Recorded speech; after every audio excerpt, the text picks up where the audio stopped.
അതുകൊണ്ടാണ് ഗിരിപ്രഭാഷണത്തിൽ പറഞ്ഞത് നിസാര എന്ന് പോലും നീ വിളിക്കരുതെന്ന് പറഞ്ഞു. കാരണം നാം പഠിക്കുന്നുണ്ട്, ദൈവം തൻ്റെ സ്വരൂപത്തിലും സാദൃശ്യത്തിലും മനുഷ്യനെ സൃഷ്ടിച്ചു.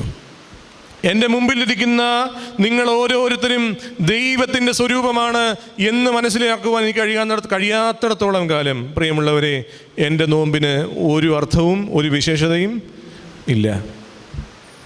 ആ തിരിച്ചറിവ് നമുക്കുണ്ടാകണം. എന്തിൻ്റെ പേരിലാണ് നമ്മൾ കലഹിക്കുന്നത്? എന്തിൻ്റെ പേരിലാണ് കലഹിക്കുന്നത്? സഹോദരങ്ങൾ തമ്മിൽ എന്തിൻ്റെ പേരിലാണ് കലഹിക്കുന്നത്? വേണ്ടപ്പെട്ടവർ തമ്മിൽ, കുടുംബക്കാർ തമ്മിൽ എന്തിൻ്റെ പേരിലാണ് കലഹിക്കുന്നത്? സ്ഥലത്തിൻ്റെ പേരിൽ, വസ്തുവിൻ്റെ പേരിൽ, സമ്പത്തിൻ്റെ പേരിൽ, സ്ഥാനമാനങ്ങളുടെ പേരിൽ. പ്രിയമുള്ളവരെ, എന്ത് പ്രയോജനം? എന്തിനിത് സമ്പാദിക്കുന്നു എന്ന് ചോദിക്കുമ്പോൾ പണ്ട് കാലത്ത് ഉത്തരവുണ്ടായിരുന്നു, തലമുറകൾക്ക് വേണ്ടി സമ്പാദിക്കുന്നു. ഇല്ലേ? ഇന്നത്തെ ഏറ്റവും വലിയ കംപ്ലൈൻറ്റ് എന്താ? ഇതൊക്കെ നോക്കി നടത്താൻ തലമുറകൾ ഇവിടെങ്ങും